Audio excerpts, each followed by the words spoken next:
नमस्कार दोस्तों, आप लोगों ने एक कहावत सुना होगा, एक डायलॉग सुना होगा, घर में घुस के मारना। Same to same PM Modi ने किया है। और बड़ी बात तो यह है कि चीन के घर में घुस कर चीन के गाल पे जोरदार तमाचा मारा है। और बड़ी बात तो यह है यहाँ पे रसिया और पाकिस्तान सब मुंह देखते रह गया। दोस्तों, आप जानते हैं हाल ही में एससीओ का मीटिंग हुआ है, वहाँ पे बहुत बड़ा कारनामा हो गया। और बड़ी बात तो यह है कि मोदी ने भारत का पावर दिखा दिया। पूरे दुनिया का नेतृत्व करने के भारत अब तैयार हो चुका है। दोस्तों, बदले में चीन और पाकिस्तान बौखला गया और भारत को चारों ओर से घेरने का प्रयास किया। और बड़ी बात तो यह दोस्तों यहाँ पे सोचने पे मजबूर हो गया कि आखिरकार भारत अब सचमुच में पावरफुल बन चुका है। दोस्तों, पूरा वीडियो समझिए और देखिए आखिरकार एससीओ मीटिंग में क्या हुआ और आखिरकार भारत बार बार एससीओ मीटिंग अटेंड क्यों कर रहा है, एससीओ मीटिंग को ज्वाइन क्यों कर रहा है। जो एससीओ का देश हमेशा भारत के खिलाफ मोर्चा खोलता है। दोस्तों, एससीओ ग्रुप में वैसे बहुत सारे देश हैं, लेकिन दो देश हमेशा भारत के खिलाफ केवल मोर्चा ही खोलता है, चाहे पाकिस्तान हो या फिर चीन हो। दोस्तों, हमेशा अपना औकात दिखाता है और इसीलिए पूरे दुनिया के तमाम बड़े बड़े थिंक टैंक, बड़े बड़े मीडिया कई बार भारत को बोल चुका है कि आखिरकार आप एससीओ ज्वाइन क्यों किए हैं, आपको यहाँ पे लाभ क्या हो रहा है। हमेशा कुछ ना कुछ आपको नुकसान ही होता है। दोस्तों, एससीओ में तमाम देश भारत का साथ देता है, चाहे रसिया हो या फिर सेंट्रल एशिया का तमाम देश, सब भारत का साथ देता है। लेकिन चाइना और पाकिस्तान केवल अपना हरकत से केवल अपना ही औकात दिखा देता है। दोस्तों, इसीलिए दुनिया का तमाम मीडिया कहता है कि भारत सरकार यहाँ से निकल जाए, भारत को खासतौर पर यहाँ से निकाल ले। अब दोस्तों, आप पूछें कि आखिरकार इस बार एससीओ में क्या हुआ है, उसी पर चर्चा करूंगा और आप लोग को एक एक बात बताऊंगा। और बड़ी बात तो यह कि मोदी जी यानी कि भारत ने चीन के घर में घुस कर चीन का औकात दिखा दिया है, चीन को चारों खाने चित कर दिया है, पूरे दुनिया में हड़कंप मचा दिया है। तो चलिए हम लोग शुरू से जानते हैं। देखिए दोस्तों, जब एससीओ का मीटिंग शुरू हुआ, सबसे पहले दोस्तों जानते हैं पाकिस्तान अपना रोना धोना शुरू कर दिया। पाकिस्तान फिर से यहाँ पे यही बोला कि किस प्रकार पूरी दुनिया में कोरोना वायरस फैला हुआ है। और दोस्तों, अंत में पाकिस्तान के प्रधानमंत्री इमरान खान ने वही बात बोला जो उसे नहीं बोलना चाहिए था। इमरान खान ने दोस्तों एक बार फिर से कश्मीर का रोना धोना शुरू कर दिया। यानी कि दोस्तों, सीधा तौर पे कश्मीर का नाम तो नहीं लिया, लेकिन घुमा फिरा के कश्मीर का मुद्दा फिर से उठा ही दिया। और बड़ी बात तो यह कि एससीओ का मर्यादा तोड़ दिया। एससीओ ग्रुप का जो नियम है ना, उसका पाकिस्तान ने धज्जियां उड़ा दिया। पाकिस्तान ने अपना हरकत फिर से दिखा दिया। अब दोस्तों, अब बारी आई चीन का। दोस्तों, शी जिनपिंग खड़ा हुआ और लबालब बोलना शुरू कर दिया।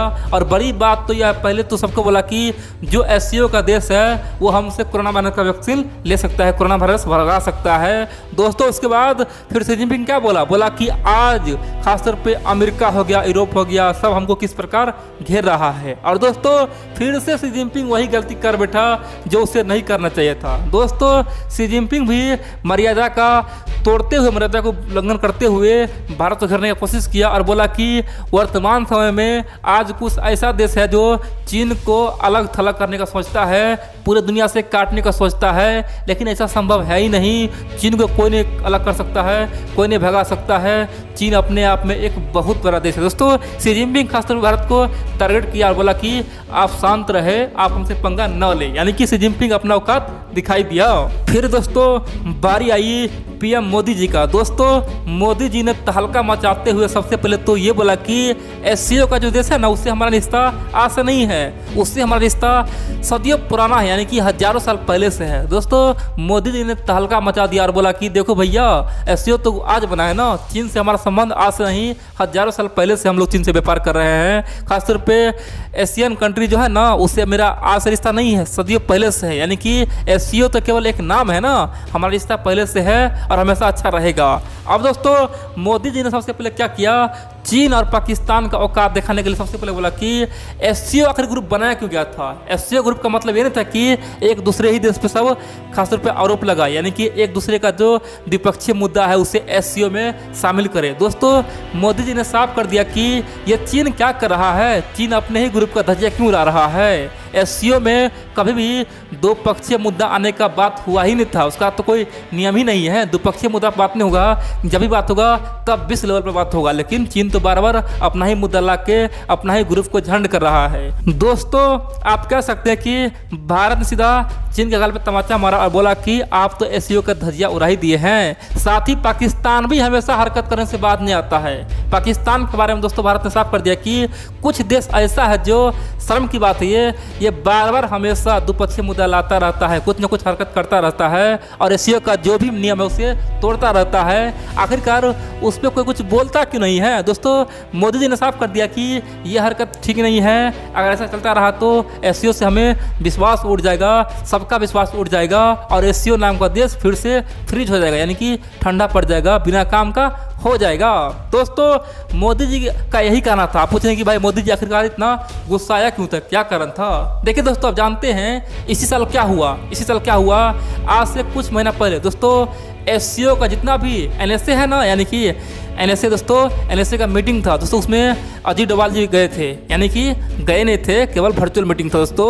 वर्चुअल मीटिंग में क्या हुआ था, पाकिस्तान अपने बैकग्राउंड में, यानी कि पाकिस्तान का जो एनएसए था वो अपने बैकग्राउंड में क्या किया था, पाकिस्तान का नया मैप जारी कर दिया और नया मैप लगा दिया था। दोस्तों नया मैप में क्या हुआ था, पाकिस्तान जो जूनागढ़ है, जम्मू कश्मीर है, लद्दाख के सबको अपना बता रहा था और उस मैप को प्रमोट कर रहा था, एससीओ के बीच में ला रहा था। और बड़ी बात तो यह है दोस्तों उस समय एनएसए अजीत डोभाल ने बहुत बड़ा एक्शन लिया था। अब तक कहते हैं दोस्तों सबसे बड़ा फैसला लिया था और एससीओ की मीटिंग से दोस्तों चला गया था, छोड़ कर चला गया था, बोला था कि ये केवल लल्लू पंजू मीटिंग या कुछ नहीं है, हम यहाँ से जा रहे हैं। दोस्तों एससीओ का जमकर बेइज्जती हुआ था, पूरे दुनिया के तमाम मीडिया ने लिखा कि भारत ने पहली बार एससीओ मीटिंग को छोड़ा है, भारत के एनएसए ने जबरदस्त काम किया है, पाकिस्तान को का दिखा दिया है। दोस्तों उसके बाद फिर रसिया चीन सब भारत को मनाने के लिए जुट गया। दोस्तों आप जानते हैं उससे पहले भी दोस्तों क्या हुआ था, एससीओ देश के जो तमाम देश है खासतौर पे एक काज यानी कि मिलिट्री एक्सरसाइज आयोजन किया, उसमें भारत को भी बुलाया। दोस्तों भारत एससीओ का मेंबर है लेकिन भारत वहां जाने से मना कर दिया। भारत ने साफ कर दिया कि एक तरफ चाइना गलवान में अपना सेना भेजता है, लद्दाख को अपना बताता है, दूसरी ओर चाइना एससीओ के थ्रू हमें मिलिट्री एक्सरसाइज में बुलाना चाहता है। ये संभव है ही नहीं, हमारा दो दुश्मन है, एक तरफ पाकिस्तान है, दूसरा चीन है और रसिया तो ऑलरेडी चीन से मिला हुआ है, तो हम वो मिलिट्री एक्सरसाइज करेंगे नहीं। दोस्तों इसी साल की बात है, भारत सरकार ने काज मिलिट्री एक्सरसाइज को बैन कर दिया, बोला था कि हम युद्ध अभ्यास नहीं करेंगे, वहाँ पे हम जाएंगे नहीं। और दोस्तों भारत ने साफ बोल दिया कि भैया देखो अभी तो कोरोना वायरस है, हम आ नहीं सकते, यानी कि सिंपल सा दोस्तों लॉजिक यहाँ पे दे दिया और एससीओ को शांत करवा दिया। दोस्तों भारत एससीओ को बार बार अवॉइड कर रहा था, एससीओ से भाग रहा था। अब की बार मोदी जी एससीओ में आते ही धमाका किया। इतना ही नहीं, ये तो दोस्तों पाकिस्तान और चाइना का औकात दिखाने की बात हुआ। अब भारत ने यहाँ पे क्या बोला कि देखो भैया हम आने वाले समय में यूनाइटेड नेशन में बदलाव चाहते हैं, वहाँ पे बदलाव करवा के रहेंगे, बदलाव लाएंगे, प्रकृति का नियम है बदलाव। एक समय में जो हुआ था उससे अब बदलना जरूरी हो गया है, अब दुनिया बदल चुका है, दुनिया में महामारी भी आ चुका है, आखिरकार हम बदलेंगे और हमें उम्मीद है कि एससीओ के तमाम देश हमारा साथ देगा, चाहे चाइना हो या पाकिस्तान हो, सब हमें समर्थन देगा। अगर ऐसा नहीं होगा तो फिर समझ लो भैया एससीओ का कोई मतलब है ही नहीं। दोस्तों जिस मंच से भारत को भागना चाहिए था, भारत वहां से जाएगा नहीं, वहीं पर रह के अपने दुश्मन को सबक सिखाएगा और दुश्मन को लाठी से सबक सिखाएगा। दोस्तों यही अब तो हो रहा है, पाकिस्तान और चीन को औकात ऑलरेडी दिखा रहा है और बता रहा है। और बड़ी बात तो यह चीन को मजबूर भी कर रहा है कि तुम यूएन में हमारा समर्थन करने के लिए तैयार हो जाए। अब आप पूछें दोस्तों यहाँ पे हमारा मित्र रसिया ने क्या बोला। देखिए दोस्तों रसिया तो आप जानते हैं भारत का सदाबहार मित्र है। हाँ अलग बात है रसिया आज मजबूर है, उसके पास पैसा कमी है, उसका इकोनॉमी आज बर्बाद हो गया, अर्थव्यवस्था बर्बाद हो चुका है, मजबूरी में आज चीन से थोड़ा बहुत साथ ले रहा है, यानी कि दोस्ती बढ़ा रहा है। लेकिन दोस्तों सच्चाई यह है कि रसिया भारत का भी मित्र है। दोस्तों रसिया भारत पे कुछ भी नहीं बोला, भारत का एक तरह से पूरा समर्थन भी किया और भारत का तारीफ भी किया। और बड़ी बात तो यह रसिया एक बार फिर से पूरा यूरोप को घेरा, अमेरिका को घेरा और बोला कि ये यूरोप और अमेरिका पूरी दुनिया में अशांति चाहता है, आखिरकार हम लोग एक हो सकते हैं। दोस्तों रसिया केवल इतना ही बोल के चुप हो गया। अब दोस्तों आप पूछें कि भाई ये तो ठीक है, हाल ही में यानी कि कल ही ये मीटिंग हुआ था और एससीओ भारत शामिल हुआ था, लेकिन भारत सरकार तो कहीं गया ही नहीं, मोदी जी तो अभी इंडिया में है, आखिरकार ये हुआ कैसे। दोस्तों सिंपल सा लॉजिक है, वर्चुअल मीटिंग हुआ, यानी कि दोस्तों आप कह सकते हैं वीडियो कॉन्फ्रेंसिंग के द्वारा मीटिंग हुआ। वर्तमान में क्या हो रहा है, जितना भी मीटिंग हो रहा है सब वर्चुअल मीटिंग हो रहा है, क्योंकि दोस्तों कोविड-19 पूरी दुनिया में छाया हुआ है, अपना प्रकोप दिखा रहा है। लेकिन दोस्तों बड़ी बात तो यह है, सबको लग रहा था कि भारत इस मीटिंग को अटेंड नहीं करेगा, चीन को सबक सिखाएगा, क्योंकि दोस्तों ऑलरेडी भारत में कई महीनों से ये खासतौर पे माहौल बना हुआ, सब बोल रहा है कि भारत सरकार को अब ब्रिक्स छोड़ना चाहिए और एससीओ को त्यागना चाहिए। यहाँ तक सब बोल रहा है कि ब्रिक्स भारत सरकार चाहे तो रोक सकता है, यानी कि ब्रिक्स में रह भी सकता है तो कोई दिक्कत नहीं है, लेकिन एससीओ को छोड़ देना चाहिए, क्योंकि चीन का ही संगठन है, चीन ही वहाँ पे खेलबेल करता है, भारत को यहाँ से निकल जाना चाहिए। लेकिन दोस्तों भारत वहाँ से निकला नहीं और चीन और पाकिस्तान को मिट्टिया मीट करके वहाँ से निकला। दोस्तों आप कह सकते हैं कि अब भारत का की पॉलिसी है, जहाँ तुम्हारा घर है वहीं पाएंगे और वहीं पे तुमको हम लतियाएंगे, चाहे पाकिस्तान हो या चीन हो, तुमको जो उखाड़ना है उखाड़ ले। और बड़ी बात तो यह दोस्तों, चाइना यहाँ पे कुछ भी नहीं बोल पा रहा है। आप कह सकते हैं कि चाइना के मुंह में लड्डू गिर गया है, वो घर का है ना घाट का है, ना भारत को निकाल सकता है और भारत वहाँ से निकल भी नहीं सकता है, क्योंकि भारत चाहता है कि वहाँ बने रहे और पाकिस्तान और चीन का औकात दिखाते रहे।